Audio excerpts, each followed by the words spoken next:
Senhor presidente, senador Mozarildo Cavalcante, quero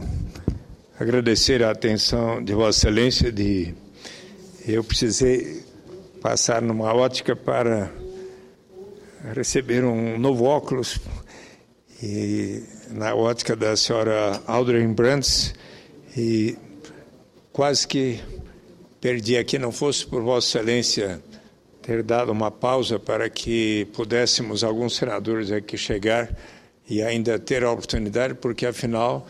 eu havia preparado um pronunciamento hoje sobre os 10 anos do programa Bolsa Família, porque, justamente, no próximo dia 20 de outubro, teremos 10 anos do dia em que o presidente Luiz Inácio Lula da Silva baixou uma medida provisória que até o final de 2003 foi objeto de aprovação pelo Congresso Nacional, e em 9 de janeiro de 2004 ele sancionou a lei que institui o programa Bolsa Família. Portanto, é com muita alegria, feliz mesmo, que venho à tribuna para comemorar os 10 anos do lançamento do programa Bolsa Família. Já outros senadores, como Wellington Dias, Jorge Viana, Ana Rita, Aníbal Diniz e quase todos os senadores do PT já tiveram a oportunidade de homenagear essa data. Se trata efetivamente de uma história de sucesso que contribuiu para ampliar o bem-estar e a felicidade, assim como a construção de uma sociedade mais justa, mais igualitária, mais solidária. O desenvolvimento do Bolsa Família se beneficia de experiências municipais e estaduais anteriores. Eu quero aqui relembrar, se nós formos examinar as origens da proposta da garantia de uma renda, ela remonta à história da humanidade, desde o mestre Confúcio, no livro das explicações e das respostas, 520 anos antes de Cristo,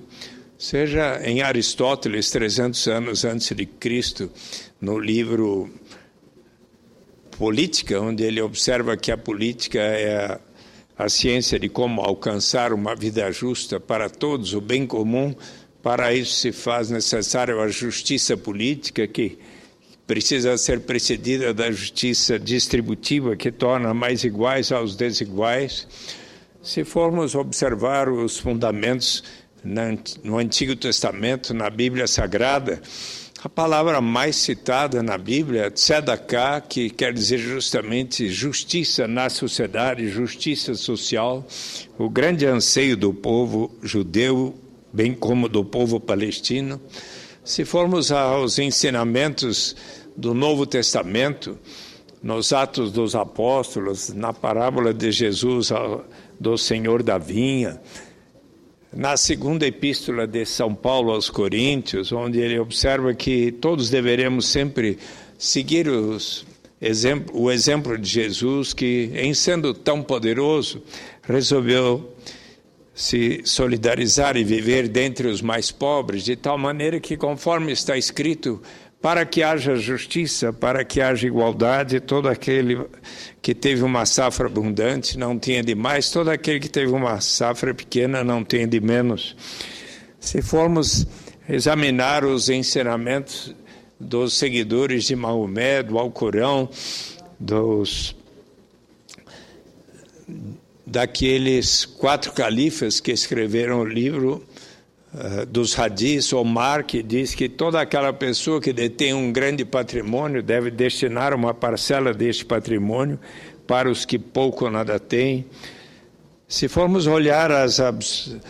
os ensinamentos do budismo, Dalai Lama, que nos diz numa ética para um novo milênio que, se for para aceitar o consumo tão suntuoso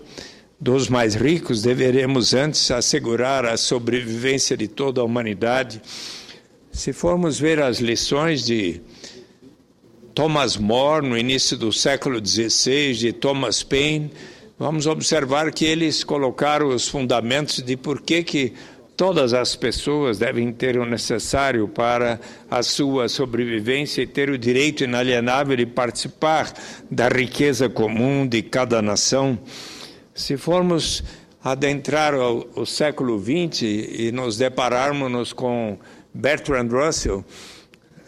em Os Caminhos para a Liberdade, uma reflexão sobre o socialismo, o sindicalismo, o anarquismo,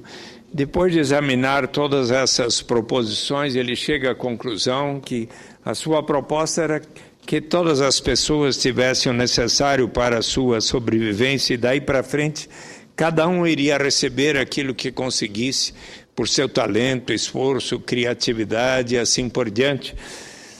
E no século XX, economistas no mais largo espectro, filósofos, e aqueles que foram laureados com o Prêmio Nobel da Paz, ou o maior economista do século XX, John Maynard Keynes, mas também Friedrich von Hayek, Milton Friedman, George Stigler, Abba Lerner, Oscar Lange, James Tobin, James Edward Mead,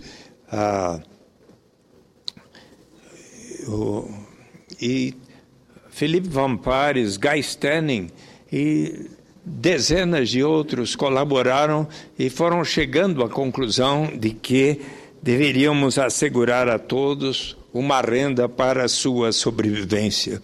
E aqui no Brasil podemos considerar como precursores da proposição os próprios indígenas que na sua cultura normalmente proviam a todos na sua aldeia, na sua tribo, na sua família, o necessário para a sobrevivência de cada um. Também aqueles que tanto batalharam para a abolição da escravidão, que formaram os quilombos, que lutaram para que houvesse o fim da escravidão. Estes também foram precursores de proposições, assim como também os grandes pensadores que nos anos 40, 50, 60, 70, pessoas como Celso Furtado, Caio Prado Júnior, Josué de Castro, Milton Santos. Josué de Castro, num pronunciamento feito em 1956 na Câmara dos Deputados, ao tempo do governo Juscelino Kubitschek, afirmou que o seu plano era exatamente esse, que todo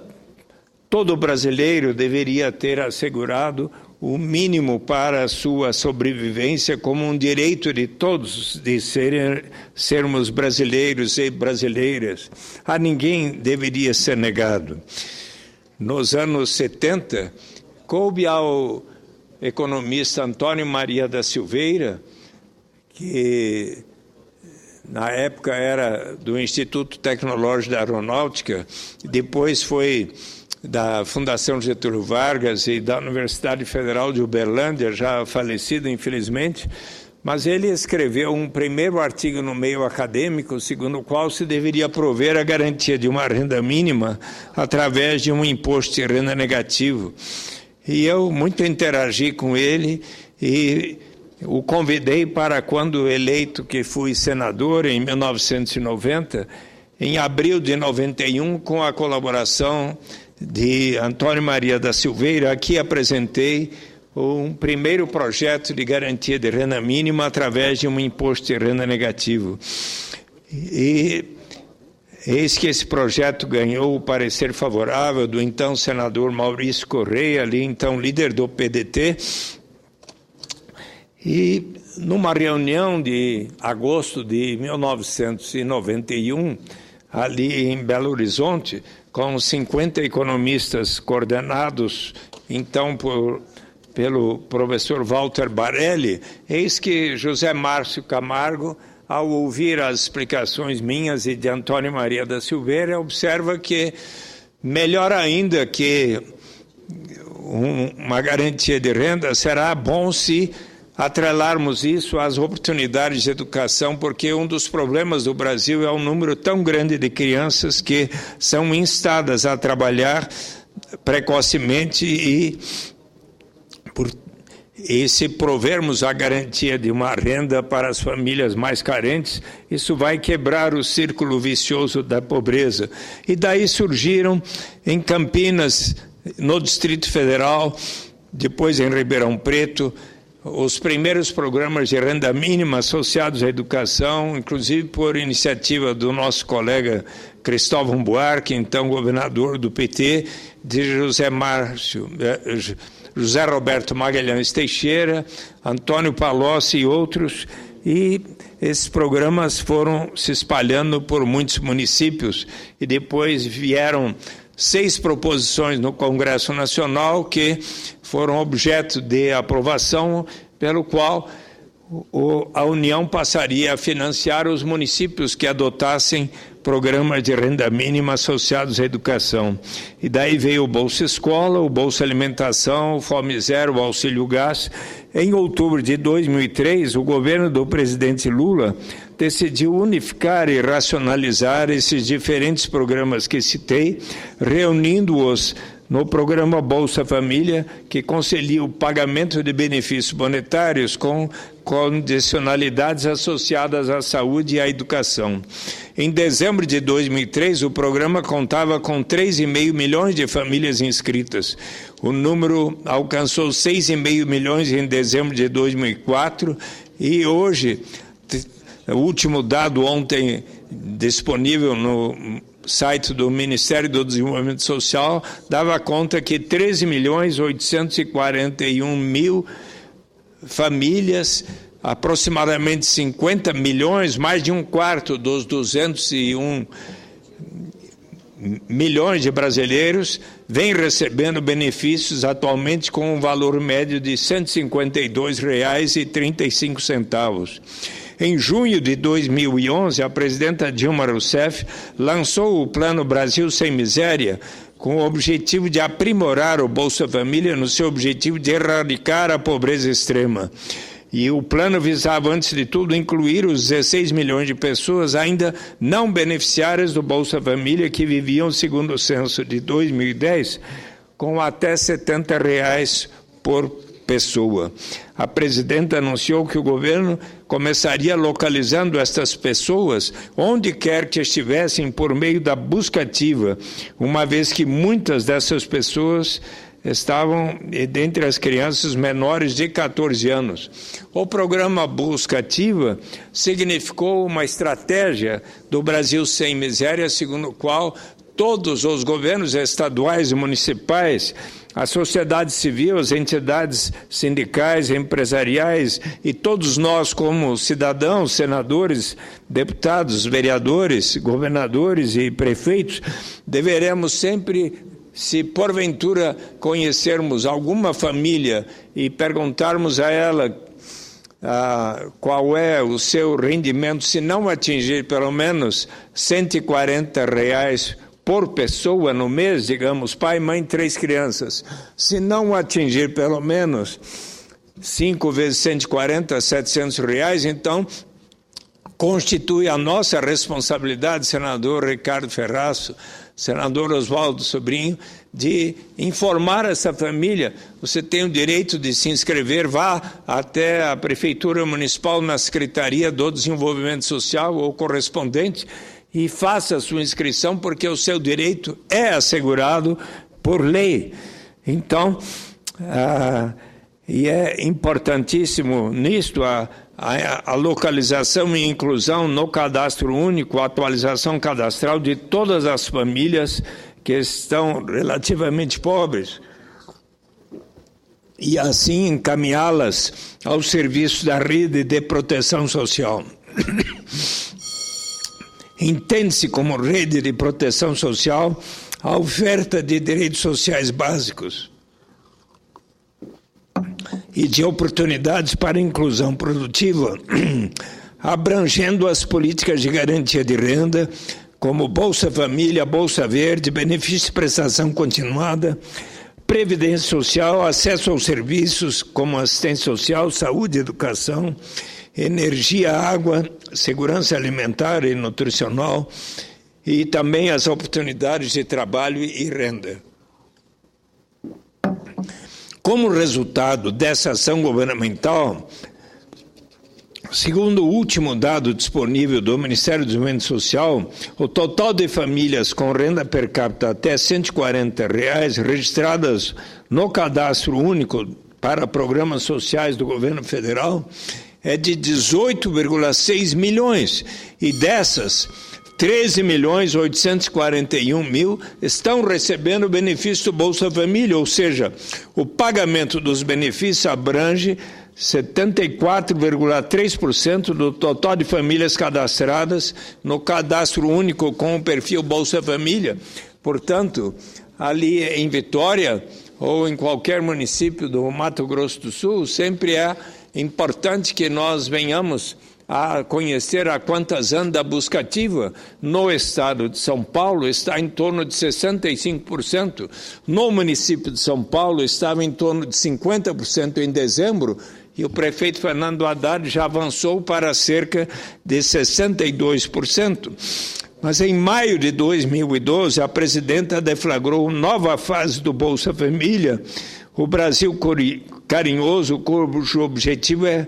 foi tirar da extrema pobreza todas as famílias com filhos, primeiro até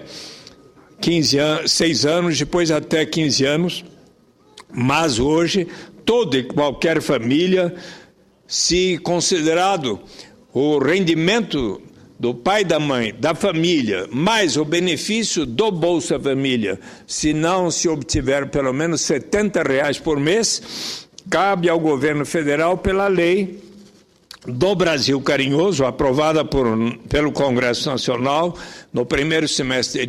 deste ano, complementar a renda necessária que falta para que aquela família tenha pelo menos R$ 70 por mês per capita. Portanto, o benefício complementa a renda dessas famílias de modo a permitir que todos os seus membros estejam acima desse patamar. Como resultado, 8,100 milhões de crianças e adolescentes até 15 anos saíram do país, e com eles seus pais e irmãos, totalizando mais de 16,4 milhões de brasileiros. Originariamente, em maio de 2012, o programa tinha como objetivo atingir as famílias com crianças com até 6 anos. Em novembro, por meio da edição de medida provisória 590, ocorreu a ampliação do Brasil Carinhoso para beneficiar todas as famílias extremamente pobres com crianças de 7 a 15 anos. E, ao tramitar no Congresso, foi aprovado pela Casa e sancionado pela presidenta Dilma em junho de 2013, na forma da Lei 12.817, a extensão do pagamento do benefício para todas as famílias, tal como expliquei há pouco. A concessão é do benefício automática. As famílias nem precisam solicitá-la, basta que estejam com as informações atualizadas no cadastro único. Se o cadastro estiver desatualizado, a família deve procurar a rede de assistência social do município. Vou pedir a tolerância ao presidente. Vai perder o avião? Posso, senhor presidente, fazer um breve intervalo e voltar para completar? Vossa Excelência está falando quase o dobro do tempo regimental. Mas quando se tem a disponibilidade de horário, nem chegamos às 4 horas. Eu, então... Não, mas o regimento determina 10 minutos. Vossa Excelência está praticamente 20 minutos. Eu posso lhe conceder... Solicitarei posteriormente ao senador Ricardo Ferraço a oportunidade de continuar pedindo a palavra como líder, pois sou o vice-líder do PT, senhor presidente. Então, darei aqui a oportunidade para poder completar, uma vez que os 10 anos do Bolsa Família merecem uma análise de profundidade.